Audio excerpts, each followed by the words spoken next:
Have you ever noticed how the most powerful people never seem to be on the defensive? They don't explain, they don't justify, they simply act. Meanwhile, the rest of the world is trapped in a constant cycle of defending their choices, their beliefs, their very existence. Why do you feel the need to justify your own life? It's a question that cuts deeper than you think. Because every time you defend, you are giving away your power. You are admitting that the judge of your life is someone else. This isn't about office politics or social games. This is about the fundamental architecture of human interaction. Power isn't seized, it's surrendered, and it's surrendered most often by those who believe they are being noble, honest, or fair. The mind is a battlefield, and most people lose the war before it even begins because they've been taught to fight with the wrong weapons. They bring morality to a fight for control. As Machiavelli observed centuries ago, the desire to acquire is truly a very natural and common thing, and whenever men who can do so, they will be praised or not blamed. The world doesn't reward your defense, it rewards your acquisition. Let's dive into the psychology. Your impulse to defend is wired into your deepest fears. The fear of being misunderstood, the fear of being judged, the fear of being cast out from the tribe. This is the ego's survival mechanism. When someone questions you, your ego perceives it as an attack. Your heart rate quickens, your mind races, and you scramble to build a fortress of words, explanations, and justifications. You think you are protecting yourself, but you are actually exposing your weakest point, your desperate need for external validation. Imagine a chess player who only ever reacts to his opponent's moves. He defends his king, protects his queen, shores up his pawns. He might not lose quickly, but he will never win. The master player doesn't defend, he controls the board. He forces his opponent to react. He dictates the flow of the game. In life, every conversation, every negotiation, every conflict is a chessboard.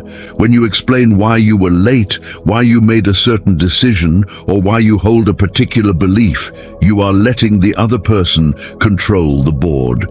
You are playing their game. True power lies not in having the best defense, but in making others defend themselves against you.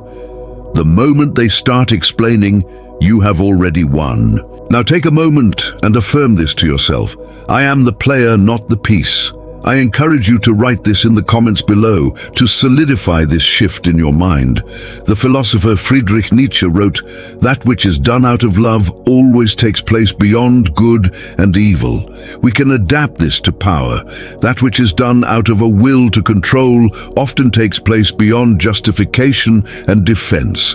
The moment you step outside the simple-minded binary of right and wrong, you begin to see the hidden mechanics of the world. Morality is often a cage built by the powerful to restrain the ambitious. They teach you that it's virtuous to be humble, to explain yourself, to be transparent. But look closely at those who preach this sermon. Do they live by it? Or do they use it as a tool to keep you predictable, manageable, and weak? Machiavelli was not evil. He was a realist. He saw that the world is not governed by how things should be, but by how they are. He wrote, "How we live is so different from how we ought to live, that he who neglects what is done for what ought to be done sooner affects his ruin than his preservation." To stop defending is to accept this brutal reality. It is to understand that in the arena of power, your intentions are irrelevant. Only your results matter. Your lengthy explanations of your good intentions are just noise. They are a plea for a mercy that the world of power will never grant. The lion does not explain to the gazelle why it is hungry. It simply acts on its nature. It's time to embrace your nature. It's time to affirm, "My actions define me, not my explanations." Let me see this affirmation resonate in the comments. Let me tell you a story. There was a brilliant architect renowned for his innovative designs, but he had a rival, a man of lesser talent but greater cunning. At every council meeting, the rival would subtly question the architect's choices. An interesting use of materials, but is it structurally sound for the long term, he would ask? Or a bold aesthetic, but have you considered how the community will perceive it? Each time the brilliant architect would spend the next 20 minutes defending his genius. He laid out blueprints, cited engineering principles, and passionately explained his artistic vision. The council would nod, impressed by his knowledge, but a seed of doubt was always planted. The rival never presented a better idea. He never had to. He simply created an environment where the architect's default state was defensive. Over time, the council grew weary of the constant controversy. They started seeing the architect not as a genius, but as a source of conflict. Eventually, they gave the most prestigious project to the rival, who promised a simpler, more unified approach. The architect lost, not because his ideas were weak, but because he thought the battle was about ideas. It was never about the building. It was about control. The architect was playing chess, while the rival was playing the man sitting opposite him. Now, here is the turn. As you listen to this story, you probably judge the architect. You see his mistake clearly. But are you not him? How many times today have you explained yourself? To your boss, your partner, your friends, even to strangers on the internet. You have been meticulously defending a phantom fortress, while your rivals, your competitors, and even your loved ones are quietly taking control of the territory. You believe you are engaged in a noble dialogue, a search for truth. But you are simply reacting. You are a puppet, and you have convinced yourself you are holding the strings. The most profound prison is the one you don't know you're in. The need to be right is the lock on the door. The moment you stop defending, the door swings open. But what you find on the other side might be terrifying. It is the cold, empty space of total responsibility. No one to blame, no one to justify yourself to, just you and your will. It is here you must affirm, I do not defend my reality, I create it. Share this powerful statement below. Machiavelli advised the prince that it is better to be feared than loved if you cannot be both. Why? Because love is fickle, dependent on the whims of others.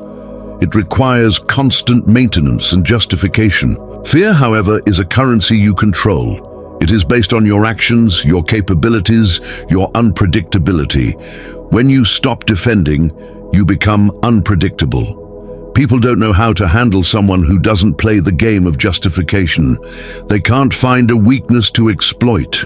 Your silence becomes more powerful than any explanation you could ever offer. Your calm, forward movement in the face of their questions becomes a source of immense power. They become unsettled. They start to question themselves. They begin to defend their position to you. And just like that, the entire dynamic has shifted. You are no longer controlling your defenses. You are controlling their reality. So we arrive at the end, but it is really a beginning. The urge to defend your position will rise again. It is a deeply ingrained habit. The ego will scream for you to explain, to justify, to be understood. But now you will see it for what it is, a trap, a surrender. The next time you feel that urge, pause. Stay silent. Hold your ground. Let the other person's question hang in the air unanswered. Watch them. See how they react to the vacuum you have created. In their discomfort, you will find your power. Forget about being understood. The world does not belong to those who are understood. It belongs to those who are in control. It's time to make your final affirmation, the one that changes everything. My power is not in their understanding, but in my control. The game has always been rigged. You just never realized you could be the one rigging it.